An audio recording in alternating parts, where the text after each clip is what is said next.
اعوذ باللہ من الشیطان الرجیم بسم اللہ الرحمن الرحیم أعوذ بالله من الشيطان الرجيم بسم الله الرحمن الرحيم.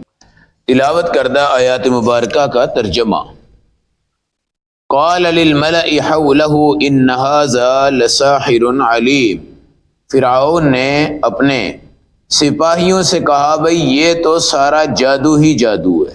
یرید ان یخرجکم من ارضکم بسحری، یہ موسیٰ چاہتے ہیں کہ اپنا جادو کر کے تمہیں یہاں سے نکال دیں۔ فَلَا تَأْمُرُونَ، تو تم کیا کہتے ہو؟ قالو، وہ اس کے فوجی کہنے لگے، ارجہ، ذرا سی مہلت دے دیجئے موسیٰ کو بھی، وَأَخَاهُ، اور ان کے بھائی حضرت ہارون کو بھی، وَابْعَثْ فِي الْمَدَائِنِ حَاشِرِينَ، اور اپنے چپراسیوں اور چوکیداروں کو بھیجیں کہ وہ لوگوں کو جمع کریں۔ یأتوک بکل سحار علیم، سب ماہر جادو بھی اور جادوگر بھی آپ بلائیں۔ فجمع السحرۃ لمیقات یوم معلوم، پھر تمام جادوگروں کو ایک وقت متعین کے لیے جمع کیا گیا۔ آیت نمبر 24، 34، 35، 36، 37، 38، پارہ نمبر 19 سورۃ الشعراء۔ موسیٰ علیہ السلام کا جو کمال اور معجزات تھے، فرعون دیکھ کر تو لاجواب ہو گیا۔ اب اس نے ایک تدبیر اور سوچی۔ جس طرح پہلے نمرود ناکام ہوا تھا تو اس نے کہا کہ ابراہیم علیہ السلام کو آگ میں جلاؤ بھائی، نہ رہے بانس نہ بجے بانسری، قصہ ہی ختم کرو، قصہ ہی کیا کرو، ختم کرو۔ جیسے آج آپ کے پاس یہ قرآن ہے، ساری دنیا کے کافروں کو کوئی چیز نہیں چبھتی، صرف قرآن چبھتا ہے۔ ان کو پتہ ہے کہ تمام چیزیں ختم ہو سکتی ہیں لیکن قرآن ختم، پھر ان کو کسی یونیورسٹی اور کالج اور سکول کے طالب علم سے کوئی عداوت دشمنی نہیں ہے، صرف ہے تو قرآن کے طلباء سے ہے۔ ان کو کسی دنیا کے ادارے سے کوئی بغض نہیں ہے، اگر ان کو ہے تو قرآن اور مساجد اور مدارس کی طرف سے ہے۔ ان کو پتہ ہے کہ یا قرآن سے جو وابستہ لوگ ہیں یہ ہمہ وقت قرآن کی مدد کے سائے میں ہوتے ہیں، ان کا ہم کچھ بھی نہیں بگاڑ سکتے۔ پھر وہ نتیجتاً یہ کرتے ہیں جناب ان کے فنڈ بند کر دو، ان کے جو مخیر حضرات ہیں ان کو تلاش کرو اور چن چن کر ان کو سائڈ پہ کر دو، اس سے اوپر کچھ بھی نہیں ہو سکتا۔ لیکن ان کو یہ پتہ ہے کہ یہ کتاب ہے کس کی، ان کو یہ پتہ ہے کہ رب کی طاقت کتنی بڑی ہے، ان کو یہ پتہ ہے کہ جو بیت اللہ ہے، بیت اللہ ایک پتھر کا گھر ہے، اس پر جب ابرہا اپنے ہاتھی لے کر اٹیک کرنے لگا تھا تو اللہ نے ابابیل کے ذریعے کنکریاں مار کر اس کو ہلاک کر دیا تھا۔ اب کس کی جرت ہے کہ وہ قرآن کو چھیڑے اور خدا اس کو چھوڑ دے؟ قرآن تو بھائی بیت اللہ سے افضل ہے، یہ تو خدا کا کلام ہے اور وہ خدا کا گھر ہے، یہ خدا کا کلام ہے اور وہ خدا کا گھر ہے۔ وہ تو مخلوق ہے، بیت اللہ تو بھائی بعد میں بنایا، ایک مخلوق نے بنایا ہے، مگر قرآن تو غیر مخلوق ہے، یہ تو اللہ کی طرح غیر مخلوق ہے۔ جس طرح اللہ مخلوق نہیں ہے اس طرح قرآن بھی مخلوق ہے، اور ہم سب مخلوقات ہیں۔ تو نہ یہ قرآن تباہ ہو سکتا ہے، نہ رب کو اللہ کی طرف سے اور پوری دنیا کی طرف سے اور کائنات کے زور و جبر کے طور پہ بھی اللہ کو بھی کوئی نقصان۔ تو یہ قرآن کو پکڑنے والے، پڑھنے والے، سیکھنے والے طالب علم، علماء، مولوی حضرات جو بھی ہیں، ان کے ساتھ بھائی قرآن کا رشتہ ہے، قرآن کا، اور قرآن بڑا غیرت مند ہے، قرآن بڑا غیرت مند ہے۔ یہ قرآن اگر اپنے پاس بیٹھنے والے کو اور پڑھنے والے کو اور ہاتھ لگانے والے کو اور اس کے پاس دل سے اس کو لگانے والے کو اگر یہ ذلیل کر دے تو پھر قرآن کی اپنی عظمت تو کچھ ہے ہی نہیں۔ قرآن کبھی کسی کو ذلیل نہیں کرتا، ہاں اگر کوئی قرآن کی توہین کرتا ہے تو قرآن اس کو ذلیل کر دیتا ہے۔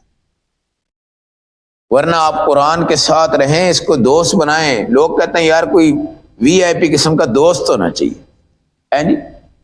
کوئی کہتا ہے جی وی آئی پی قسم کی میری سہیلی ہونی چاہیے، نہیں سمجھے؟ تو بھائی سب کچھ قرآن میں ہے۔ دوست اللہ ہے، دوست اللہ کا رسول ہے، صحابہ کرام ہیں، نماز ہے، قرآن ہے، روزہ ہے، حج ہے، یہ ہمارے دوست ہی ہیں، یہ ہمارے دوست ہی ہیں۔ جب جھٹکا دیتی ہے نا دنیا انسان کو ایسے، قبر میں جا کے پڑتا ہے تو سارے دوست بے وفا ہو جاتے ہیں۔ قبر پہ بھی کوئی نہیں جاتا، قبر پہ بھی کوئی نہیں جاتا، لیکن قرآن ساتھ قبر میں بھی رہتا ہے، یہ ساتھ رہتا ہے۔ ہمارے استاد تھے مولانا موسیٰ خان صاحب رحمۃ اللہ علیہ، یہ جامعہ اشرفیہ لاہور کے شیخ الحدیث رہے۔ فرماتے تھے میں اپنے ابا جی کی قبر پہ جاتا تھا تو مجھے قبر کے اندر سے سورۃ الملک کی بلند آواز آتی تھی۔ یہ سورۃ الملک ہے نا کہ جو قبر میں آپ کے ساتھ رہے گی، مجھے بلند آواز آتی تھی، پھر میں جاتا تھا، پھر مجھے سورۃ الملک پڑھنے کی آواز آتی تھی۔ یہ نظام ہے، زندگی ہے، تو انشاءاللہ یہ عزت دیتا ہے۔ اب جناب فرعون نے کہا بھائی یہ تو جادو ہے، یہ تو جادو ہے۔ میں نے کہا نا دلیل جب کوئی نہیں ہوتی تو ڈکوسلے ہوتے ہیں۔ کیا ہوتے ہیں؟ ڈکوسلے ہوتے ہیں، اور جو سمجھدار بندہ ہے وہ اپنے دلائل پیش کر رہا ہوتا ہے۔ یہ جادو ہے، لہٰذا یہ تمہیں جادو کرنا چاہتا ہے، تمہاری زمین سے تمہیں نکالنا چاہتا ہے۔ اے بنی اسرائیل، تم میری اتباع میں رہنا، تم مجھے خدا ماننا، تم مجھے سجدہ کرنا، تم مجھ سے حاجت مانگنا، تم مجھ سے سب کچھ مانگنا، میں تمہیں سب کچھ دے دوں گا، اس کے جادو بھی نہ آنا۔ اور یہی جادو کی تہمت ہمارے نبی پہ لگائی گئی تھی کہ بھئی یہ نبی بھی جادوگر ہے، یہ بھی جادوگر ہے۔ اور ایک کو تو وہ کیا کہہ دیتے ہیں؟ جادوگر، جادوگر، جادوگر، جادوگر۔ اب کیا ہوا؟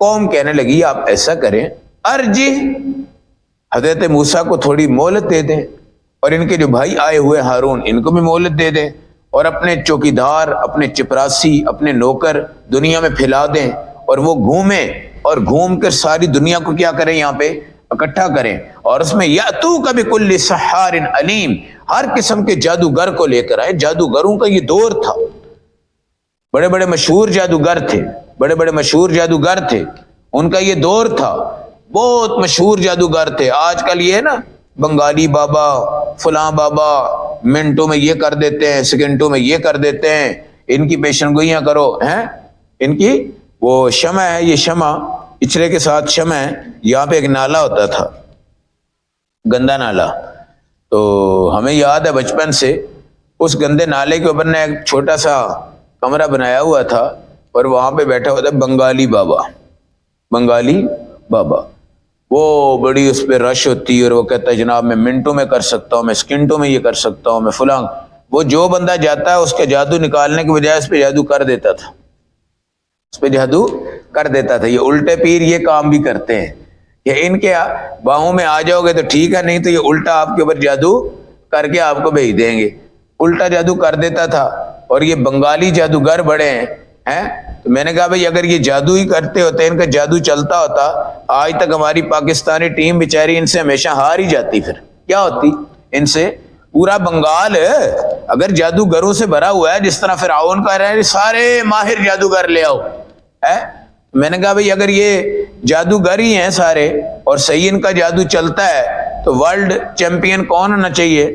بنگلہ دیش، T20 ہو یا دوسرا ورلڈ کپ ہو یا کوئی ون ڈے ہو یا کوئی ٹیسٹ میچ ہو، ہر دنیا کی کوئی بھی ٹیم یہاں پہ آئے، ان پہ جادو کرتے جائیں، جادو کرتے جائیں، جادو کرتے جائیں، اور ان کو بچھاڑتے جائیں اور جیتتے جائیں، جیتتے جائیں، تو ورلڈ چیمپئن ان کو ہونا چاہیے کہ نہیں ہونا چاہیے؟ جی سب کو ہونا چاہیے نا۔ تو یہ تمام کی تمام چیزیں شر پسندی ہیں۔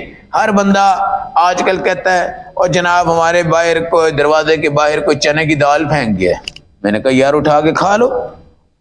کوئی کہتا ہے جی کچا انڈا پھینک گیا ہے، کوئی کہتا ہے لال مرچ پھینک گیا ہے جی، کوئی کہتا ہے جناب خون کے چھینٹے پڑ گئے ہمارے، کوئی کہتا ہے جناب میں چلتا ہوں تو مجھے لگتا ہے پیچھے سے کوئی آ رہا ہے جی۔ تو بھائی وہ ذات جو آگے اور پیچھے اور دائیں اور بائیں اور اوپر اور ہر جگہ پہ موجود ہے، اس کا کبھی خوف نہیں آتا، اس کا کبھی خوف ہے کیا جی؟ مجھے ایک مسئلہ ہے، کیا مسئلہ ہے جی؟ میں چلتا ہوں یا میں چلتی ہوں، میرے پیچھے کوئی چل رہا ہوتا ہے، میں نے کہا جب تمہارے پیچھے اللہ کی ذات اور آگے اللہ کی ذات اور دائیں اللہ کی ذات اور بائیں اللہ کی ذات، تمہیں اس کا بھی تو خوف کرنا چاہیے نا، جو ہر وقت تمہارے ساتھ ہوتا ہے۔ تو یہ بڑا ایک نظام ہے، وہ فلاں نے جادو کر دیا، چیک تو کریں کیا ہے جی مسئلہ، کیا کریں، چیک تو کریں جی کیا ہے جی مسئلہ۔ آ جاؤ بھائی آ جاؤ، او بھائی جنید یہ بھی جادو چیک کروانے آئے ہیں، آ جاؤ آپ کے موضوع کی بات ہو رہی ہے جی، چیک کریں جی کیا ہے بھائی، کوئی کسی نے کر تو نہیں دیا، کوئی کسی نے کچھ کیا تو نہیں ہوا۔ اللہ کہتے ہیں فعال لما یرید، جو کر سکتا ہے وہ صرف کون ہے بھائی؟ اللہ، اور جو بچا سکتا ہے وہ بھی صرف کون ہے بھائی؟ اللہ ہے جی۔ اب یہ بھائی بھی آئے ماشاءاللہ، انہوں نے بھی اپنا جادو چیک کروانا ہے جی۔ تو یہ سارا نظام ہمارے ایمان کی کمزوری ہے۔ یاد رکھنا، یہ میرا دعویٰ ہے کہ 10 لاکھ بندہ اگر جادوگر بن کے اس جگہ بیٹھ کے جادو کرے، شاید کہ اس میں سے 10 شیطان ایسے ہوں جن کا جادو چلے، باقی ایک کا بھی جادو نہیں چل سکتا، شرارت کر رہے ہوتے ہیں۔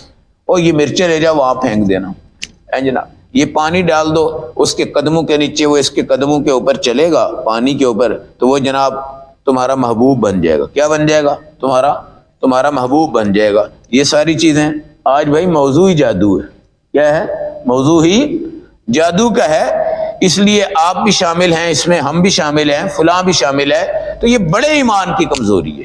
آپ کے پاس سیکورٹی ہے، سیکورٹی گارڈ ہے، وہ ہے آیت الکرسی، قرآن کی 2 آخری صورتیں کس کو نہیں آتی، اور 5 وقت کی نماز، اور تیسرا کلمہ استغفار اور درود کی تسبیحات روزانہ، ہلکا پھلکا، روپے کی طاقت ہے، 10 کی طاقت ہے، 20 کی طاقت ہے، یہ صدقہ کر دو۔ روزانہ کسی کے ساتھ ظلم و زیادتی نہ کرو، رات سے پہلے اس سے معافی مانگ کے سو جاؤ، تم اللہ کے ولی ہو۔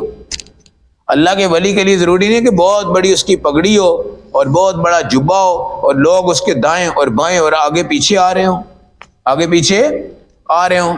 ایسا اللہ کا ولی تلاش کرنے کی کوئی ضرورت نہیں ہے۔ اللہ کے ولی اخباروں میں، سوشل میڈیا پہ اور اپنی شہرت کے لیے پبلسٹی کبھی نہیں کرتے۔ اللہ کے ولی خفیہ میدانوں میں ہوتے ہیں، اور اللہ کے ولی کو تلاش کرنا پڑتا ہے، وہ تلاش کرنے سے ملتا ہے۔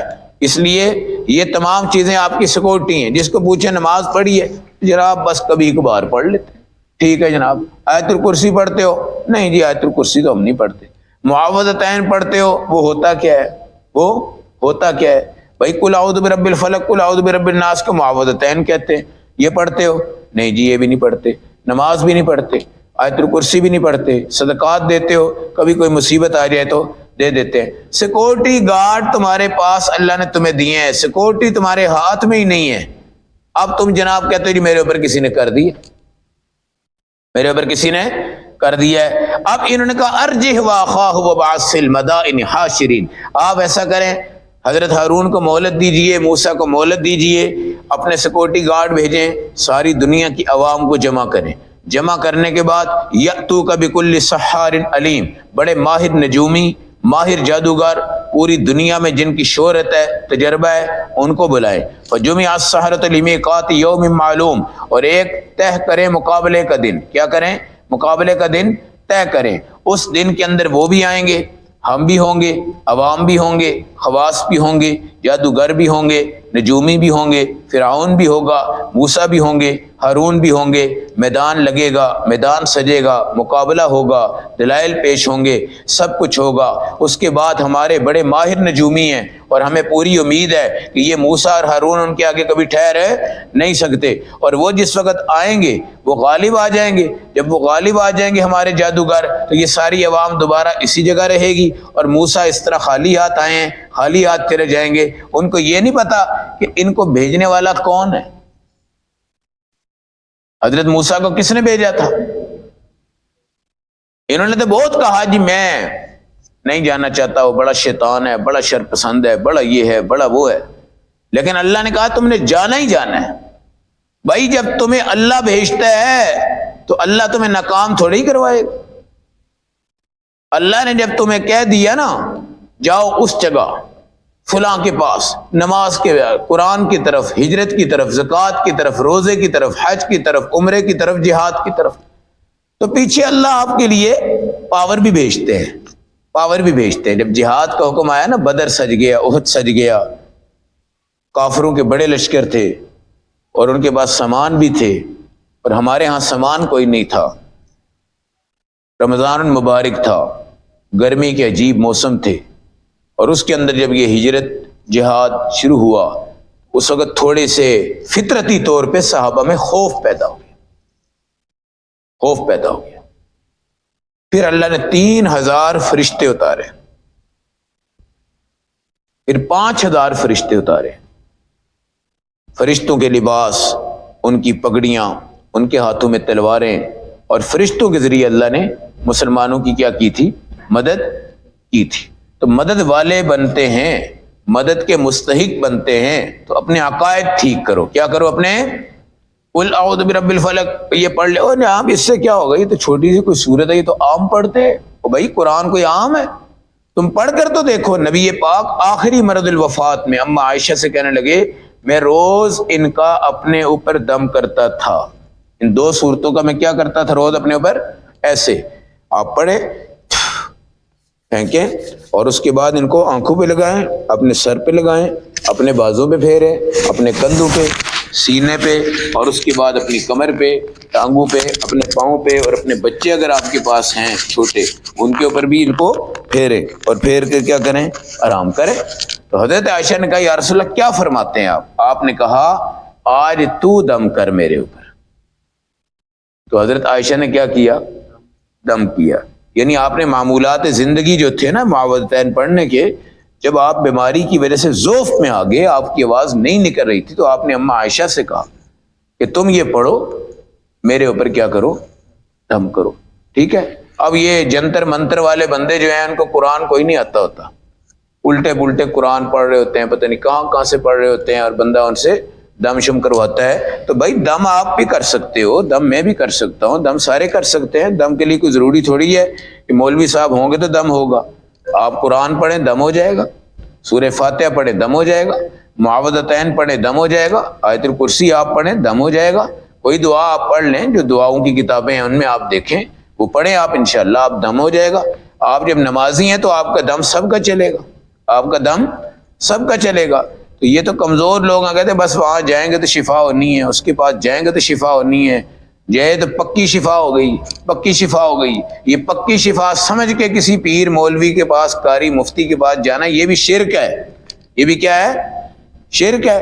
تو اللہ کو منظور ہوگا تو شفا ہو جائے گی، جب نہیں منظور ہوگا تو حضرت عمر رضی اللہ تعالیٰ عنہ کو جب افیرود ابو لؤلؤ مجوسی جو ایران کا غنڈہ تھا، اس نے آپ کو شہید جب کیا، خنجر مارا، تو آپ کا جب خون نکل رہا تھا، تو آپ نے کہا اب کوئی دم کام نہیں آئے گا، اب کوئی تعویذ کام نہیں آئے گا، اب میری اجل آ گئی ہے، اب میری شہادت آ گئی ہے، اس لیے کہ میں نے خود شہادت مانگی ہوئی ہے۔ اس لیے اپنے عقائد، اپنے ایمان مضبوط کریں۔ یہ حضرت موسیٰ علیہ السلام کے واقعات کا یہ جو رکوع ہے، ابھی یہ چل رہا ہے، اور اس کے اندر آئندہ یہی جادوگر آئیں گے، بڑے بڑے نجومی آئیں گے، بڑی چودراہٹ کے ساتھ آئیں گے، اور موسیٰ علیہ السلام سے پھر ان کا ایک مناظرانہ اور مکالمانہ انداز آپ کے سامنے آئے گا، اور اس میں اللہ اپنے پیغمبر کو فتح عطا فرمائیں گے، اور ساری دنیا کو یہ بتایا جائے گا کہ جب اللہ تمہیں کسی کام کے لیے بھیجتا ہے فوراً نکل جاؤ، اس لیے کہ مددگار اس میں کون ہوتا ہے بھائی؟ اللہ ہوتا ہے۔ اللہ ہمیں یقین و عمل کی توفیق عطا فرمائے۔